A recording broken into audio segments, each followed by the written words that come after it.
आप सभी को मेरा नमस्कार। जय श्री राम। आज मैं नवरात्र व्रत की कथा सुनाने जा रही हूँ। कथा इस प्रकार है। बृहस्पति जी बोले, हे ब्रह्मा जी, आप अत्यंत बुद्धिमान, सर्वशास्त्र और चारों वेदों को जानने वाले में श्रेष्ठ हो। हे प्रभु, कृपा करके मेरा वचन सुनो। चैत्र, अश्विन, माघ और आषाढ़ मास के शुक्ल पक्ष में नवरात्र का व्रत और उत्सव क्यों किया जाता है? हे भगवान, इस व्रत का फल क्या है? किस प्रकार करना उचित है? और पहले ही इस व्रत को किसने किया, सो विस्तार से कहो। बृहस्पति जी की ऐसा प्रश्न सुनकर ब्रह्मा जी कहने लगे कि हे बृहस्पति, प्राणियों का हित करने की इच्छा से तुमने बहुत ही अच्छा प्रश्न किया है। जो मनुष्य मनोरथ पूर्ण करने वाली दुर्गा महादेवी, सूर्य और नारायण का ध्यान करते हैं, वे मनुष्य धन्य हैं। यह नवरात्र व्रत संपूर्ण कामनाओं को पूर्ण करने वाला है। इसके करने से पुत्र चाहने वाले को पुत्र, धन चाहने वाले को धन, विधा चाहने वाले को विधा और सुख चाहने वाले को सुख मिलता है। इस व्रत को करने से रोगी मनुष्य का रोग दूर हो जाता है और कारागार में पड़ा हुआ मनुष्य बंधन से छूट जाता है। मनुष्य की तमाम विपत्तियों दूर हो जाती है और उसके घर में संपूर्ण संपत्तियां आकर उपस्थित हो जाती है। बांध्य और काक बांध्य के इस व्रत करने से पुत्र हो जाता है। समस्त पापों को दूर करने वाले इस व्रत से ऐसा कौन सा मनोरथ है जो सिद्ध नहीं हो सकता? जो मनुष्य अलभ्य मनुष्य देह को पाकर भी नवरात्र का व्रत नहीं करता है, वह माता पिता से हीन हो जाता है, अर्थात उसके माता पिता मर जाते हैं और वह अनेक दुखों को भोगता है। उसके शरीर में कुष्ठ हो जाता है और अंगहीन हो जाता है।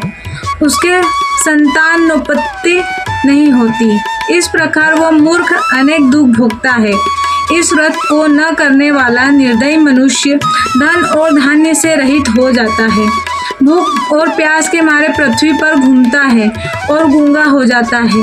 जो सुहागिन स्त्री भूल से इस व्रत को नहीं करती है, वह पति से हीन होकर नाना प्रकार के दुखों को भोगती है।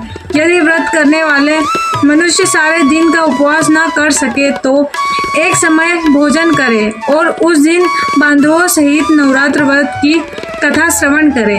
हे बृहस्पति, जिसने पहले इस महाव्रत को किया है, उसका पवित्र इतिहास मैं तुम्हें सुनाता हूँ।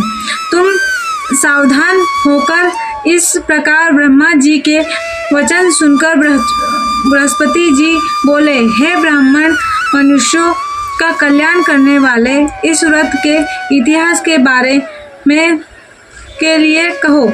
मैं सावधान होकर सुन रहा हूँ। आपके शरण में आए हुए मुझ पर कृपा करो।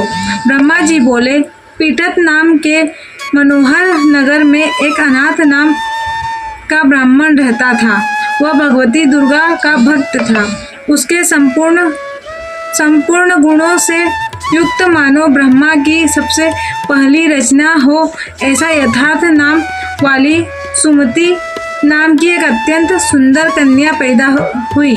वह कन्या सुमति अपने घर के बालकपन में अपनी सहेलियों के साथ क्रीड़ा करती हुई इस प्रकार बढ़ने लगी जैसे शुक्ल पक्ष में चंद्रमा की कला बढ़ती है।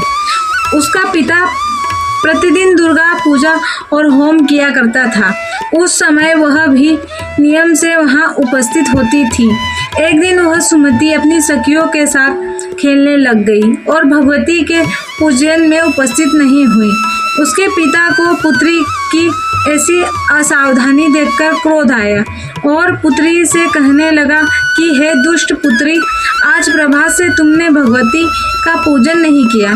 इस कारण मैं किसी कुष्ठी और दरिद्र मनुष्य के साथ तेरा विवाह करूंगा। इस प्रकार कुपित पिता ने के वचन सुनकर सुमति को बड़ा दुख हुआ और पिता से कहने लगी कि हे पिताजी, मैं आपकी कन्या हूँ। मैं आपके सब तरह से अधीन हूँ। जैसी आपकी इच्छा हो वैसा ही करो। रोगी, कुष्ठी अथवा किसी के साथ जैसी तुम्हारी इच्छा हो मेरा विवाह कर सकते हो। होगा वही जो मेरे भाग्य में लिखा है। मेरा तो इस पर पूर्ण विश्वास है।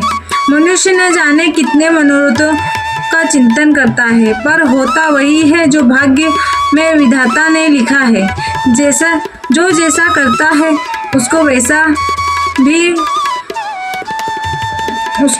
फल भी उसी कर्म के अनुसार मिलता है, क्योंकि कर्म करना मनुष्य के अधीन है, पर फल देना देव के अधीन है। जैसे अग्नि में पड़े हुए तृष्णादि को अधिक प्रदीप्त कर देते हैं, उसी तरह अपनी कन्या को ऐसे निर्भयता से कहे हुए वचन सुनकर उस ब्राह्मण को अधिक क्रोध आया।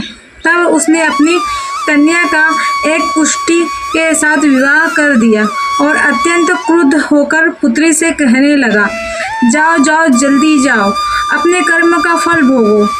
देखे केवल भाग्य के भरोसे रहकर क्या करती है।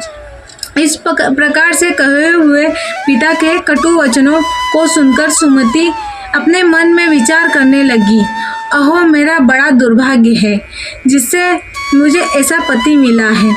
इस तरह अपने दुख का विचार करती हुई वह सुमति अपने पति के साथ वन चली गई और भयानक वन में कुशायुक्त उस स्थान पर उन्होंने वहां रात बड़े कष्ट से व्यतीत की। उस गरीब बालिका की ऐसी दशा देखकर भगवती पूर्व पुण्य के प्रभाव से प्रकट होकर सुमति से कहने लगी कि हे दीन ब्राह्मणी, मैं तुम पर प्रसन्न हूँ। तुम जो चाहो वरदान मांग सकती हो। मैं प्रसन्न होने पर मनवांछित फल देने वाली हूँ। इस प्रकार भगवती दुर्गा का वचन सुनकर ब्राह्मणी कहने लगी कि आप कौन हैं जो मुझ पर प्रसन्न हुई हो। यह सब मेरे कहने के लिए कहो और अपनी कृपा दृष्टि से मुझ दीन दासी को कृतार्थ करो। ऐसी ब्राह्मणी का वचन सुनकर देवी कहने लगी कि मैं आदि शक्ति हूँ और मैं ब्रह्मा विद्या और सरस्वती हूँ। मेरे प्रसन्न होने पर प्राणियों का दुख दूर कर उनको सुख प्रदान करती हूँ। हे ब्राह्मणी, मैं तुझ पर तेरे पूर्व जन्म के पुण्य के प्रभाव से प्रसन्न हूँ। तुम्हारे पूर्व जन्म का वृत्तांत सुनाती हूँ, सुनो। तू पूर्व जन्म में निषाद भील की स्त्री थी और अति पतिव्रता थी। एक दिन तेरे पति निषाद ने चोरी की। चोरी करने के कारण तुम दोनों को सिपाहियों ने पकड़ लिया और ले जाकर जेल खाने में कैद कर दिया। उन लोगों ने तेरे को और तेरे पति को भोजन भी नहीं दिया। इस प्रकार नवरात्र के 9 दिनों में तुमने न तो कुछ खाया और न ही जल पिया, इसलिए 9 दिनों तक नवरात्र का व्रत हो गया। हे ब्राह्मणी, उन दिनों में जो व्रत हुआ उस व्रत के प्रभाव से प्रसन्न होकर मैं तुम्हें मनवांछित वस्तु दे रही हूँ। तुम्हारी जो इच्छा हो सो मांगो। इस प्रकार दुर्गा के कहे हुए वचन सुनकर ब्राह्मणी बोली, अगर आप मुझ पर प्रसन्न हैं तो हे दुर्गे, आपको प्रणाम करती हूँ। कृपा करके मेरे पति के कोढ़ को दूर करो। देवी के कहने लगी कि उन दिनों में जो तुमने व्रत किया था उस व्रत के एक दिन का पुण्य अपने पति का कोढ़ दूर करने के लिए अर्पण करो। मेरे प्रभाव से तेरा पति कोढ़ से रहित हो और सोने के समान शरीर वाला हो जाएगा। ब्रह्मा जी बोले। इस प्रकार देवी का वचन सुनकर वह ब्राह्मणी बहुत प्रसन्न हुई और अपने पति को निरोगी करने की इच्छा से ठीक है ऐसे बोली। तब उसके पति का शरीर भगवती दुर्गा की कृपा से कुष्ठहीन होकर अति कांति युक्त हो गया, जिसकी कांति के सामने चंद्रमा की कांति भी क्षीण हो जाती। वो ब्राह्मणी पति की मनोहर देह को देखकर देवी को अति पराक्रमी वाली समझ कर स्तुति करने लगी। कि हे दुर्गे, आप दुर्गत को दूर करने वाली, तीनों जगत का संताप हरने वाली, समस्त दुखों को दूर करने वाली, रोगी मनुष्य को निरोग करने वाली, प्रसन्न होने पर मनोवांछित वस्तु को देने वाली और दुष्ट मनुष्य का नाश करने वाली हो। तुम ही सारे जगत की माता और पिता हो। हे अम्बे, मुझ अपराध रहित अबला को कि मेरे पिता ने कुष्ठा के साथ विवाह कर मुझे घर से निकाल दिया, उसकी निकाली हुई पृथ्वी पर घूमने लगी। आपने ही मेरा इस आपत्ति रूप समुद्र से उद्धार किया है। हे देवी, मैं आपको प्रणाम करती हूँ, मुझ दीन की रक्षा करो। ब्रह्मा जी बोले कि हे बृहस्पति, इस प्रकार उस सुमति ने मन से देवी की बहुत स्तुति की। उससे की हुई स्तुति सुनकर देवी को बहुत संतोष हुआ और ब्राह्मणी से कहने लगी कि हे ब्राह्मणी, तुम्हारे उदालय नाम का एक अति बुद्धिमान, धनवान, कीर्तिवान और जितेंद्रीय पुत्र शीघ्र ही होगा। ऐसा कहकर देवी ब्राह्मणी से फिर कहने लगी कि हे ब्राह्मणी, और जो कुछ तेरी इच्छा हो वही मनवांछित वस्तु मांग सकती है। ऐसा भगवती दुर्गा का वचन सुनकर सुमति बोली कि हे भगवती दुर्गे, अगर आप मेरे ऊपर प्रसन्न हो तो कृपा कर मुझे नवरात्रि की विधि बताइए।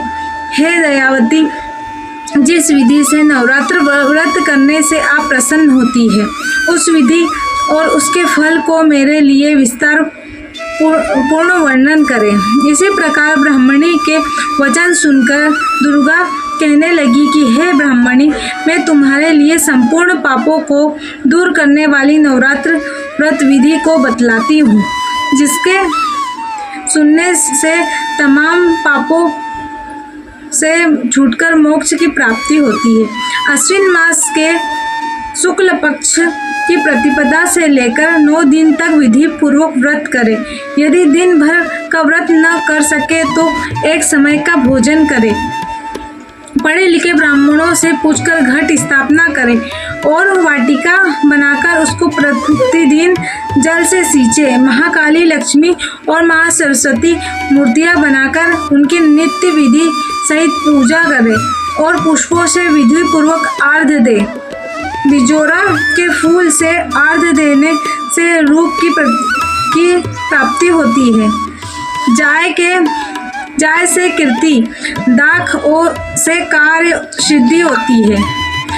आंवले से सुख और केले से भूषण की प्राप्ति होती है। इस प्रकार फलों के आर्घ्य देकर यथा विधि हवन करें। खांड, घी, गेहूँ, शहद, जौ, तिल, बिंब, नारियल, दाख और दंबल, इनसे हवन करें। गेहूँ होम करने से लक्ष्मी प्राप्ति होती है। खीर व चंबा के पुष्पों से धन और पत्तों से तेज सुख की प्राप्ति होती है। आंवले से कीर्ति और केले से पुत्र प्राप्त होता है। कमल से राज, सम्मान और दाखों से सुख संपत्ति की प्राप्ति होती है। खांड, घी, नारियल, शहद और जौ, तिल, इनसे तथा फलों से होम करने से मनवांछित वस्तु की प्राप्ति होती है। व्रत करने वाला मनुष्य इस विधान से होम का आचार्य को अत्यंत नम्रता के साथ प्रणाम करे और यज्ञ की सिद्धि के लिए उसे दक्षिणा दे। इस महाव्रत को पहले बताई हुई विधि के अनुसार जो कोई करता है उसके सब मनोरथ सिद्ध हो जाते हैं।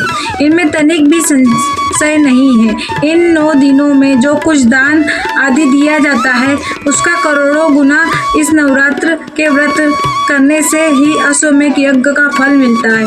हे ब्राह्मणी, इस संपूर्ण मनोकामनाओं को पूर्ण करने वाला उत्तम व्रत को तीर्थ, मंदिर अथवा घर में ही विधि के अनुसार करें। ब्रह्मा जी बोले कि हे बृहस्पति, इस प्रकार ब्राह्मणी को व्रत की विधि और फल बताकर देवी अंतर्ध्यान हो गई। जो मनुष्य या स्त्री इस व्रत को भक्ति पूर्वक करता है वह इस लोक में सुख पाकर अंत में दुर्लभ मोक्ष को प्राप्त होता है। हे बृहस्पति, यह दुर्लभ व्रत का महत्व मैंने तुम्हारे लिए बतलाया है। ऐसा ब्रह्मा जी के वचन सुनकर बृहस्पति जी आनंद के कारण रोमांचित हो गए और ब्रह्मा जी से कहने लगे, हे ब्रह्मा जी, आपने मुझ पर अति कृपा की जो अमृत के समान इस नवरात्रि का व्रत का महात्म्य सुनाया। हे प्रभु, आपके बिना और कौन इस महात्म्य को सुना सकता है। ऐसे बृहस्पति जी के वचन सुनकर ब्रह्मा जी बोले, हे बृहस्पति, तुमने सब प्राणियों का हित करने वाली इस अलौकिक व्रत को पूछा है, इसलिए तुम धन्य हो। भगवती शक्ति संपूर्ण लोकों का पालन करने वाली इस महादेवी के प्रभाव को कौन जान सकता है। अगर आपको मेरी यह व्रत कथा अच्छी लगे तो कमेंट में ज़रूर जय माता दी लिखें और चैनल को लाइक करें, सब्सक्राइब करें और शेयर करें। धन्यवाद।